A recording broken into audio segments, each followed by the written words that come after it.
Welcome to इंटेलेक्टस chemistry. मैं पुनीत दुबे आप सभी का स्वागत करता हूं। आज के इस वीडियो में हम नॉमेनक्लेचर ऑफ ऑर्गेनिक कंपाउंड्स के आगे पढ़ेंगे, शुरू करेंगे इसका हम। प्रीवियस वीडियोज़ में हमने कुछ बेसिक्स देखा, कार्बन की प्रॉपर्टी और उससे रिलेटेड कुछ चीज़, उस चीज़ को आगे, उस चर्चा को आगे बढ़ाते हुए हम लोग उसके आगे पढ़ते हैं। तो देख लेते हैं आज के वीडियो में हमें क्या पढ़ना है, क्या पढ़ेंगे हम आज की वीडियो में। तो इसमें हमें पढ़ेंगे क्लासिफिकेशन ऑफ ऑर्गेनिक कंपाउंड्स, उसका क्या क्लासिफिकेशन है, close chain compounds, alicyclic and heterocyclic compounds, aromatic compounds and it's conditions, nomenclature system and trivial name system का हम यहाँ पे शुरुआत करेंगे आज। तो ये इतना हम आज की वीडियो में देखेंगे। वीडियो थोड़ी छोटी होगी, ज़्यादा बड़ा नहीं होगा। चलिए शुरू करते हैं। तो पहले हम देखते हैं यहाँ पे classification of organic compounds. Organic compounds का जो क्लासिफिकेशन है वो पहले चेन के फॉर्म में होता है, मतलब कि ओपन है या क्लोज्ड है। तो पहला पार्ट होता है यहाँ पे ओपन चेन, और you can say that acyclic और aliphatic compounds. Second is the close chain और द साइक्लिक कंपाउंड्स। ओके, तो पहले हम ओपन चेन की बात कर लेते हैं। तो ओपन चेन क्या होता है कि ये चेन के फॉर्म में होगा, वो कोई सर्कुलर या क्लोज्ड सिस्टम नहीं होगा, एक लंबी चेन के फॉर्म में ऐसे ऐसे बनती चली जाती है।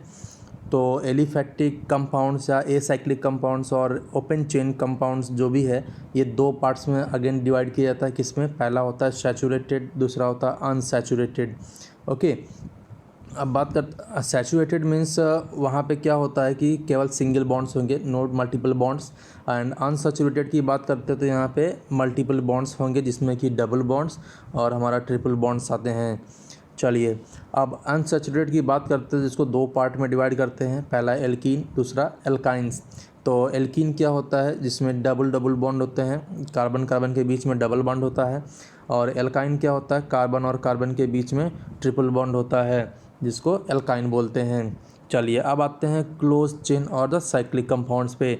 ये दो पार्ट में डिवाइड किया जाता है। कौन कौन सा? होमोसाइक्लिक और हेट्रोसाइक्लिक। तो होमोसाइक्लिक का मतलब क्या होता है कि उसमें केवल कार्बन की चेन होगी और कुछ उसमें कोई हेट्रो एटम नहीं होगा। जैसे कि बेंजीन ले लिया, साइक्लोपेंटेन ले लिया, ये सब हमारे क्या होंगे? होमोसाइक्लिक कंपाउंड्स होते हैं। सब आगे हम पढ़ेंगे। तो होमोसाइक्लिक कंपाउंड्स को दो पार्ट में डिवाइड किया जाता है। कौन कौन सा? Alicyclic compounds and aromatic compounds. Okay, alicyclic क्या होता है और एरोमेटिक क्या होता है हम आगे देखेंगे। अब एरोमेटिक की बात करते हैं तो एरोमेटिक को भी दो पार्ट में डिवाइड किया जाता है, बेंजीनॉइड फॉर्म में और एक नॉन बेंजीनॉइड फॉर्म में। अब ये क्या होता है? बेंजीनॉइड मतलब जिसमें रेगुलर हेक्सागोन होगा, बेंजीन रिंग प्रेजेंट होगी, वो एरोमेटिक कंपाउंड क्या होंगे? बेंजीनॉइड होंगे। नॉन बेंजीनॉइड की बात करते हैं तो बेंजीन रिंग नहीं होगा, जैसे कि ट्रोपोलियम आयन हो गया, ट्रोपोलोन हो गया, ये हेटेरोएटम के साथ बनते हैं। तो यहाँ पे क्या होता है कि एरोमेटिक तो है but it's not containing the benzene ring. Without benzene ring that aromatic compound is known as the non benzenoid form. Okay, हम लोग सब वीडियो में देखेंगे। दूसरा इसका जो पोर्शन आता है वो क्या होता है? हेट्रोसाइक्लिक कंपाउंड, जिसमें हेट्रोएटम प्रेजेंट होते हैं। इसमें भी दो पार्ट आते हैं, एलिसाइक्लिक कंपाउंड और एरोमेटिक कंपाउंड्स। इसमें हेट्रोएटम के साथ हमारा जो कंपाउंड होता है वो एरोमेटिक होगा या एलिसाइक्लिक होगा। तो एरोमेटिक का जैसे कि हम बात करते हैं फ्यूरॉन की, तो वो क्या होता है? फ्यूरिन की। तो उसमें क्या होता है कि ऑक्सीजन के साथ यहाँ पे ऐसे हमारा डबल बॉन्ड लगा होता है, जो कि हमारा एरोमेटिक हो जाता है। तो इस तरह से ऑक्सीजन यहाँ पे हेटेरोएटम होता है और ये क्या होते हैं? एरोमेटिक कंपाउंड्स होते हैं। एलिसाइक्लिक कार्बन की फॉर्म होगी। चलिए आगे शुरू करते हैं यहाँ पे। तो पहला हम देख लेते हैं क्लोज चेन और साइक्लिक कंपाउंड्स क्या होता है। तो पहला क्वेश्चन आता है इसमें होमोसाइक्लिक, जो हमने पढ़ा। तो इसका मतलब होता है ring system is made up of only carbon atoms, जैसे कि साइक्लोप्रोपेन हो गया, बेंजीन हो गया, ये सब क्या होंगे? केवल कार्बन एटम से मिलके बनते हैं, होमोसाइक्लिक होता है। और रिंग के फॉर्म में होता है, इसलिए इसको होमोसाइक्लिक बोलते हैं। ठीक है, चलिए आगे देखते हैं एलिसाइक्लिक कंपाउंड्स। होमो सीरीज में एलिसाइक्लिक क्या होता है? Property resembles with the aliphatic open chain organic compounds, मतलब ओपन चेन की तरह होगा, केवल कार्बन होंगे इसमें। तो इसमें जैसे साइक्लोप्रोपेन ले लिया, साइक्लोब्यूटेन ले लिया, ये सैचुरेटेड एलिसाइक्लिक होते हैं। और अनसैचुरेटेड एलिसाइक्लिक की बात करते हैं तो प्रोपेन में ही बनते हैं, साइक्लोप्रोपीन और साइक्लोब्यूटीन। तो ये सब हमारे क्या होता है? अनसैचुरेटेड। क्यों अनसैचुरेटेड क्यों है? क्योंकि यहाँ पे क्या प्रेजेंट है? Double bond. और डबल बॉन्ड या ट्रिपल बॉन्ड आने की वजह से यहाँ पे क्या होगा? मल्टीपल बॉन्ड जैसे ही आएगा ये अनसैचुरेटेड हो जाता है। तो ये दो पार्ट में डिवाइड हो गया, कौन सा? सैचुरेटेड और अनसैचुरेटेड। चलिए अब बात करते हैं हेट्रो एलिसाइक्लिक कंपाउंड्स की। तो हेट्रो एलिसाइक्लिक कंपाउंड क्या होता है? Atom other than the carbon also present in the ring known as the heterocyclic, like oxygen, sulphur, nitrogen. ये हेट्रो एटम रिंग में प्रेजेंट होते हैं जो कि हेट्रो एटम कंपाउंड होते हैं, हेट्रो एलिसाइक्लिक कंपाउंड हो जाएंगे। For example ethylene oxide, maleic anhydride, tetrahydrofuran. ठीक है, इसमें क्या होता है, यहाँ पे ऑक्सीजन प्रेजेंट है रिंग में। ठीक है, तो ये क्या होता है हमारा हेट्रो एलिसाइक्लिक कंपाउंड। यहाँ पे अनसैचुरेटेड भी है, तो यहाँ पे भी सैचुरेटेड और अनसैचुरेटेड की बात हो जाएगी, होता है वहाँ पे मैलिक एनहाइड्राइड का। अब जैसे कि एक क्वेश्चन यहाँ पे आता है कि मैलिक एनहाइड्राइड में देखा जाए तो कितने हेट्रो एटम है, तो यहाँ पे कंफ्यूजन होगा कि CO जो है ये भी हेट्रो एटम, यहाँ पे ऑक्सीजन प्रेजेंट है नहीं। लेकिन क्यों होगा? क्योंकि कार्बोनिल ग्रुप का जो हमारा ऑक्सीजन होता है रिंग के बाहर प्रेजेंट होता है, रिंग में इन्वॉल्व नहीं होता। इसलिए क्या होता है यहाँ पे हेट्रो एटम केवल एक होगा, वो क्या होता है? ऑक्सीजन, जो कि रिंग के अंदर प्रेजेंट होता है, that is a part of ring. Okay, चलिए अब बात करते हैं इसके आगे आता है अपना अगला एरोमेटिक कंपाउंड्स। एरोमेटिक कंपाउंड्स क्या होते हैं? Conditions for the aromatic compound वो क्या होते हैं? Compound should be cyclic. हम साइक्लिक कंपाउंड की बात कर रहे हैं, तो कंपाउंड कैसा होगा हमारा? साइक्लिक होगा। Compound should be planar. Compound कैसा होना चाहिए? प्लेनर होना चाहिए। प्लेनर होने के लिए उसकी हाइब्रिडाइजेशन कैसी होगी? sp2 हाइब्रिडाइज होगा। sp2 हाइब्रिडाइज होगा तो अकॉर्डिंग टू हाइब्रिडाइजेशन उसका शेप कैसा होता है? Trigonal planar, that will be planar. It follows the Hückel rule. Hückel rule मैंने पहले प्रीवियस वीडियोज़ में एक्सप्लेन किया हुआ है। 4n+2 pi electron, that is the condition for the aromatic compound, aromaticity. तो जो भी कंपाउंड इस हकेल रूल को फॉलो करता है वो क्या करते हैं? वो एरोमेटिक कंपाउंड होते हैं। Okay, odd number of pi electron pairs, मतलब कि उस रिंग में, उस सिस्टम में क्या होना चाहिए? 1, 3, 5 इस तरह से पेयर के फॉर्म में पाई इलेक्ट्रॉन होने चाहिए ऑड नंबर में, तब वो कंपाउंड क्या हो जाता है? हमारे एरोमेटिक होते हैं। फॉर एग्जांपल मैंने बेंजीन ले लिया, बेंजीन में 3 पेयर होते हैं, किसके? 3 पेयर होते हैं पाई इलेक्ट्रॉन्स के, वो क्या होता है? एरोमेटिक होता है। Last, there should be cyclic resonance in the ring. Okay, क्या होता है यहाँ पे? रेजोनेंस होना चाहिए रिंग में, मतलब कि पाई इलेक्ट्रॉन तो हैं but that should be in conjugation, resonance में इन्वॉल्व होने चाहिए, तभी वो क्या होंगे? एरोमेटिक कंपाउंड्स होंगे। चलिए अब देखते हैं कंडीशन फॉर रेजोनेंस, एक नज़र देख लेते हैं, इसका भी आगे लेक्चर आएगा। तो कंडीशन फॉर रेजोनेंस क्या होता है? At least 2 double bond should be at conjugate position और अल्टरनेट पोजीशन। एग्जांपल हमने जो दिया हुआ है, 1,2,1,3 डाई इन साइक्लोब्यूटेन दिया हुआ है, बेंजीन दिया हुआ है, नैप्थलीन दिया हुआ है। तो इन सब में क्या हुआ? एट अल्टरनेट पोजीशन पे हमारा डबल बॉन्ड है, जिसकी वजह से ऑल बॉन्ड्स इन कॉन्जुगेशन, और ये हमारा रेजोनेंस का एक कंडीशन हो जाता है। अगला कंडीशन क्या है? 1 double bond and 1 lone pair और negative charge are free electron at the conjugate position, मतलब कि डबल बॉन्ड के कॉन्जुगेशन में free lone pair, free electron या फिर निगेटिव चार्ज, यहाँ पे भी फ्री इलेक्ट्रॉन होना चाहिए, तब वो क्या करेगा? वो बॉन्ड रेजोनेंस में इंटर करेगा और रेजोनेंस फॉलो करेगा, तो कंपाउंड को एरोमेटिसिटी बनाने का पूरा कोशिश करेगा। चलिए तीसरी कंडीशन क्या है? 1 double bond and 1 positive charge should be at conjugate position.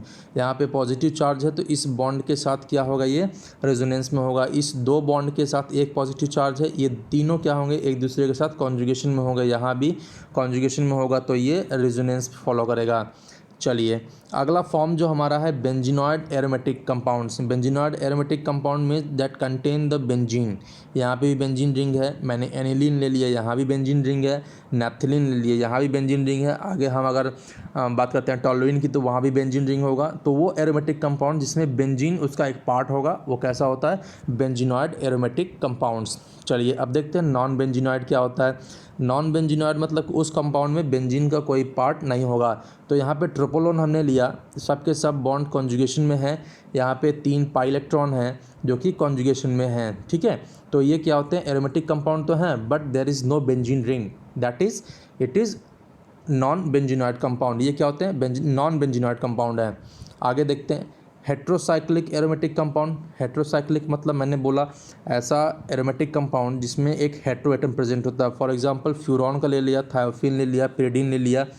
यहाँ पे ये भी एरोमेटिक है, ये भी एरोमेटिक है, ये भी एरोमेटिक है। ठीक है। तो heteroatom is a part of ring that is heterocyclic compound. Okay, चलिए अब देखते हैं नॉमेनक्लेचर सिस्टम हमारा क्या होता है। नॉमेनक्लेचर सिस्टम मतलब जिस हिसाब से हम नॉमेनक्लेचर देते हैं वो कितने पार्ट में होता है। The organic compounds are generally named in 3 system. पहला होता है ट्रिवियल नेम सिस्टम, सेकंड होता है derived name system and last one is the IUPAC name system and this is the most famous. Okay, हम trivial name system भी पढ़ेंगे, derived पढ़ेंगे, क्योंकि जनरली हम कॉमनली इसको भी इस्तेमाल करते हैं, बट एग्ज़ाम में तो IUPAC नेम ही पूछा जाता है, कभी कभी ये दोनों भी पूछ दिया जाता है। तो चलिए शुरू करते हैं ट्रिवियल नेम सिस्टम। तो ट्रिवियल नेम सिस्टम की हम बात करेंगे आज। तो this system based on their source, property, discoverer and structure. मतलब क्या हुआ, कोई भी कंपाउंड्स का सोर्स क्या है, उसकी प्रॉपर्टी कैसी है, वो उसको डिस्कवर कौन किया है और उसका स्ट्रक्चर कैसा है, उसके अकॉर्डिंग हमने ट्रिवियल नेम सिस्टम में उसको नेम देना है। चलिए बात करते हैं पहले सोर्स का। सोर्स क्या होता है, according to the source from which they are prepared. जहाँ से वो प्रिपेयर किए जाते हैं, जहाँ से वो एक्सट्रैक्ट किए जाते हैं, जहाँ से वो प्रोड्यूस होते हैं, उन सब के बेसिस पे हम उसका नाम देते हैं। फॉर एग्जांपल मीथेन ले लिया हमने, CH4 मार्स गैस बोलते हैं इसको। ये मार्शी प्लेसेस से मिलते हैं, इसलिए इसको क्या बोलते हैं, मार्स गैस बोलते हैं।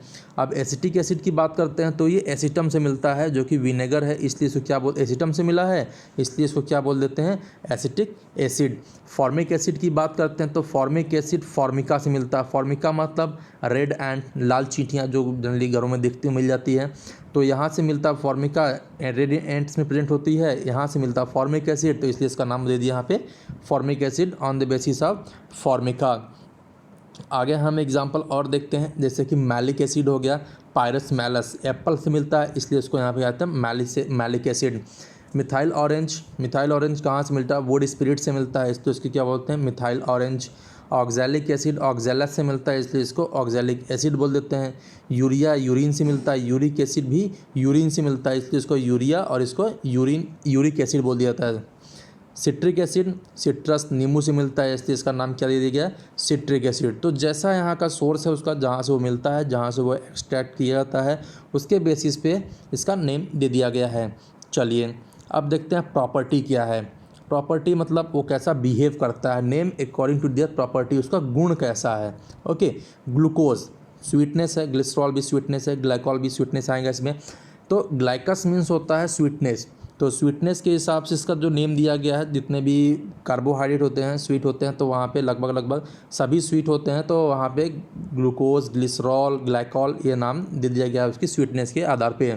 एक पॉइंट है ethylene glycol is poisonous in nature, ये एक्सेप्शन है। इथिलीन ग्लाइकॉल का एक पोर्शन होता है इथिलीन ग्लाइकॉल, जो कि पॉइजनस होता है। चलिए अब आगे देखते हैं इसका डिस्कवरर और उसका स्ट्रक्चर। तो इसके अकॉर्डिंग देखते हैं discoverer, name according to the name of the scientist. जिस साइंटिस्ट ने इसको बनाया है या जिस साइंटिस्ट ने इसको डिस्कवर किया है, उसके बेसिस पे इसका नाम दिया जाता है। फॉर एग्जांपल RMGX, जिसको हम लोग ग्रिग्नार्ड रिएजेंट बोलते हैं, इसको सबसे पहले बनाया था किसने, ग्रिग्नार्ड नाम के साइंटिस्ट ने। तो इसके नाम पे ही, उनके नाम पे ही इसका नाम दे दिया गया, क्या, ग्रिग्नार्ड रिएजेंट।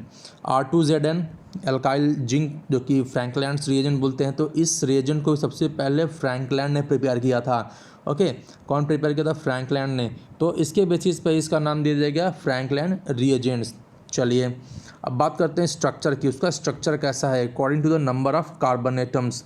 तो फॉर एग्जांपल हम पेंटेन, हेक्सेन, ऑक्टेन, डोकाडेन या प्रोपेन, ब्यूटेन, जो भी है, नंबर ऑफ कार्बन 1 2 3 4 5 6 कुछ भी हो सकता है, तो नंबर ऑफ़ कार्बन्स के बेसिस पे हम उसका नोमेनक्लेचर देते हैं। तो यहाँ पे इसका स्ट्रक्चर कैसा है, वो स्ट्रक्चर दिखाता है, साइक्लोपेंटेन हो जाएगा, साइक्लोब्यूटेन हो जाएगा, उस स्ट्रक्चर के बेसिस पे हम उसका नेम देते हैं, जो कि ट्रिवियल नेम सिस्टम के अंदर में आता है। चलिए अभी ट्रिवियल नेम सिस्टम में और भी चीज़ें हैं जो कि हम संभवतः नेक्स्ट वीडियो में देखेंगे। तब तक के लिए ये वीडियो यहीं पे रोकते हैं, ये वीडियो आगे चलती रहेगी। अगर वीडियो पसंद आई हो तो आप वीडियो को लाइक करें, शेयर करें और सब्सक्राइब करें, और बेल आइकन को ज़रूर से दबाएं ताकि हर वीडियो का नोटिफिकेशन आप तक पहुंच सके। और इस वीडियो से रिलेटेड या प्रीवियस किसी भी वीडियो से रिलेटेड कोई भी क्वेश्चंस हो, क्वेरी हो, तो आप कमेंट बॉक्स में अपने क्वेश्चंस या क्वेरीज को डाल सकते हैं, हम उसका रिप्लाई करने का पूरा कोशिश करेंगे। तब तक के लिए थैंक यू, मिलते हैं नेक्स्ट वीडियो में। चलिए बाय बाय।